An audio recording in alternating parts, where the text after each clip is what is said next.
Hi, Bunmi Akinnusotu. Thank you so much for joining me today. I'm the director of the City Innovation Public Programs at the Aspen Institute. No small feat. No. So thank you so much. I'm Itoro Bassey, as you know, a journalist and writer, and I'm so excited to get to talk to you today. Thank you. And my first question for you is that there's so much happening right now in the world. I mean, we have extreme weather conditions. Even here in DC, there's been protests around the Israel-Gaza war. What is the role of the city, and what are the points of hope for a city in the interesting times we find ourselves in? It is definitely an interesting time. And Atara, I'll say that one thing that I look at with cities is diversity and understanding. And it sounds so cliche, but truly cities have people from all walks of life. And if we can sort of get along, right, I think that becomes the model for the rest of the world, right? Cities also have institutions, right? We're here in Washington, D.C., the capital of sort of democracy in this country. We've got right up the street the National African American History Museum. We've got the White House right around the corner. We've got Capitol Hill. This building that we're using is historic in and of ways. And I believe that institutions shape the feeling and the identity of the city and the people that dwell within them. And so I see that cities are places where people can be inspired by these institutions to think broadly, to connect with each other in ways that they wouldn't connect with each other otherwise. And that's what I hope for with what's happening in the world, right? That at some point, we all will take a step back, breathe a little bit, connect with one another on a human-to-human level, use the space, the environment, the history, the institutions to open up our minds just a little bit, to be able to really sort of coexist. Again, sounds cliche, but that's really what happens in cities is you figure out how to coexist with your neighbor, with the church community, with the institutions, with your job, et cetera. So for me, that's the role that cities play in this time. And I think mayors, have to give a shout out to mayors, right? They are the closest entity to the people. It's not just about trash pickup. They embody what we all should be doing, which is understanding, hearing each other out, listening to people, being human, right? A mayor is in charge of everyone.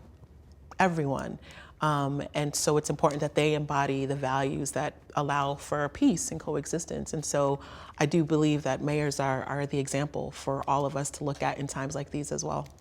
There's this idea of bringing mayors together, and I think that's such a beautiful and inspiring idea. How were you able to gather so many mayors with their busy schedules?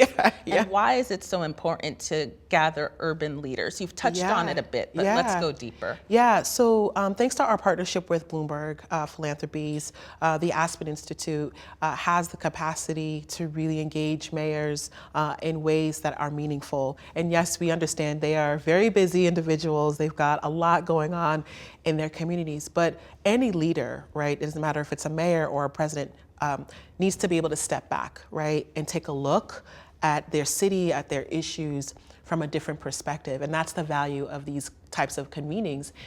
I would also say that learning from other mayors, right, not feeling alone. One of the things that I've heard over and over as I've been listening to the conversations here at City Lab, talking to mayors on the side, is the sense of loneliness, right? Because you're in charge of so many different people. You have so many issues, you have competing priorities, right? You might be here in Washington, D.C., but at home, there's a flood issue or a young man gets shot or whatever it is. So it can be lonely to think through all of those pieces. Well, City Lab is the way to reconnect with other mayors going through the same things, to learn from other mayors, to connect with people who you normally wouldn't get access to. And I think that's why it's important that we do this. And, you know, mayors, what I love about DC is that, again, we've got all these amazing institutions, federal institutions, right?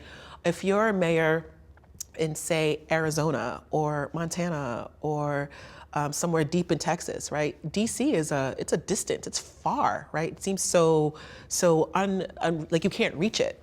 So by bringing folks here, they get to see and feel democracy, right? They get to be able to speak with, Secretary Pete Buttigieg, and hear his take on infrastructure, right? Whereas if they were all the way out wherever they were, that might be a little bit difficult, right, to connect with him. So that's why I think it's important to convene mayors. It's giving them access to each other, helping them feel supported in the work that they do, and hopefully inspiring them to go back and to be those change makers. And we're still kind of moving out of the global pandemic that was COVID-19. So how has that impacted the work, the nature of the work, and also, I suppose, the way this is special in a way for mayors to gather this way, for everyone to gather? Yeah, COVID-19, I think, did a number on all of us, right? So I can speak to at least the point of the perspective of the town halls, right? Or cities themselves. If you remember, right, here in the United States, things went black, right? Those first months. So city governments had a hard time sort of switching to the digital environment. Services still needed to be provided because people still needed to get food. People were still needing protection and safety. Elderly still needed their support, right? Health services. So cities had to quickly adapt and figure out how to do their job. Which is to protect the public, to provide for the public. And I have to say, I've been hearing so many great stories of industry, of federal government, of local government, folks stepping in to support mayors so that operations can continue. And I think what's really amazing and hopeful is that out of the pandemic, you got really great innovation, really great ideas, rethinking the way you provide services to people. Whereas, as someone who grew up, in the public welfare system, public education system, I can tell you when you go to an office, in town hall or wherever, city building, it can be a little demoralizing, it can feel some kind of way, and you don't walk out of there feeling like the most encouraged person at times. But I think that the digital space and what happened with the pandemic really level set things, right? And cities had a chance to rethink service delivery, to rethink how they engage constituents, because folks can't just walk up to City Hall anymore. Folks are looking online. So I think that while it was tough in the beginning, I really do feel like cities around the world are in better position to be more efficient and responsive to their constituents. So speaking about the global stage, it seems that Africa was highlighted in depth this year. So there's this idea that you all have of the African century. So what can you tell us about the future of cities and Africa? They're amazing. It's promising. I wouldn't even say promising. It's here. It is now. The African century is now. And I have to give credit to Claude, one of the speakers on this panel, who rightfully said that the fact that we called the panel the African century kind of tells you the flavor of the continent, right, in the eyes of the West. And I appreciate that, because it was well, what were you reading before?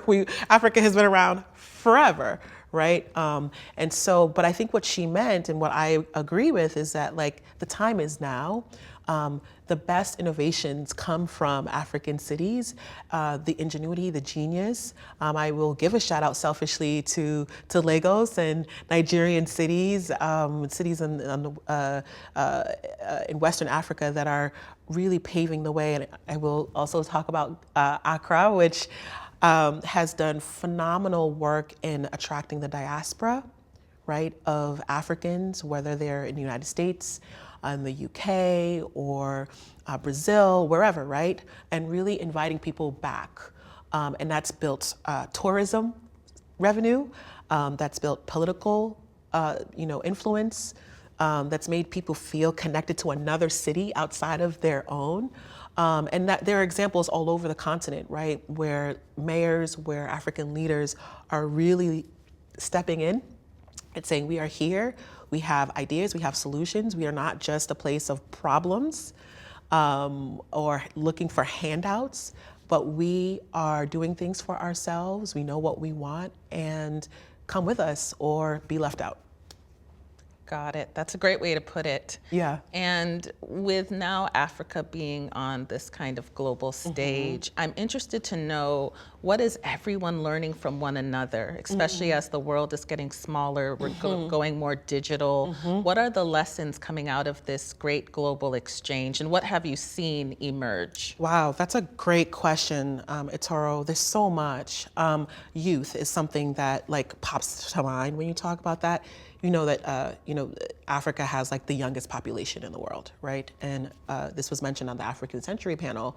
And I think that people are seeing that youth engagement is key to resolving a lot of the problems that we're experiencing or looking for ideas. They're young, so they've got the energy, they're curious, and that drives innovation. And so when you look at places like Accra, Lagos, Addis Ababa, Cape Town, et cetera, youth are leading when it comes to technology and building apps. Their entire tech hubs that are stood up throughout the continent, that are being led or ran by folks who are under 40, under 30 for that matter.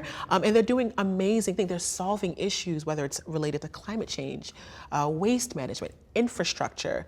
And so I do think that one of the threads that excites me about what's happening on the continent is the youth. And so I'm curious to see what'll happen over the years with these individuals who are leading with the innovations that they're providing, like how that spreads across not just the continent, but the world.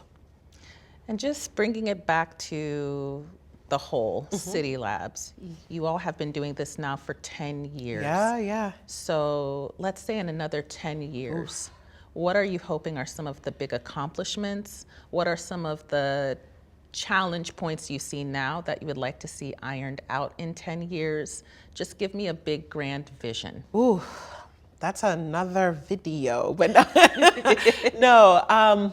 So I'm new to this role. I started in June, and I've just been taking everything in, honestly, and have been talking to a lot of people who've been with City Labs since its inception.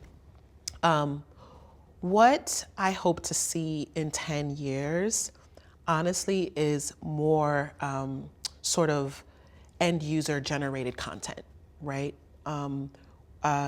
We work really hard with the Bloomberg team, which I'm excited about. We tap into experts to talk about, how do we frame a topic or an issue? What are the issues that matter to mayors, et cetera? And one thing I would really like to see is, we had a session on the Squeegee Boys in Baltimore. And there was a young man, Devin, who was on the stage talking about the impact of Baltimore's efforts to support Squeegee Boys. These are the young men who sort of clean the windows of cars at the intersection. And so when he was speaking, I thought, wow, like you don't see that on the stage, the end user of these sort of services, or the impact, in other words, right? So I would love to see in 10 years City Lab be a place where the person whose life was changed because of what a mayor did is on the stage even more, right? So that we can all feel that energy, that feeling like this matters, right? While we're in the halls debating, negotiating, finding money for all the things that we want to do, we always have to remember that there's somebody on the other end who's going to reap the benefit of whatever we come up with.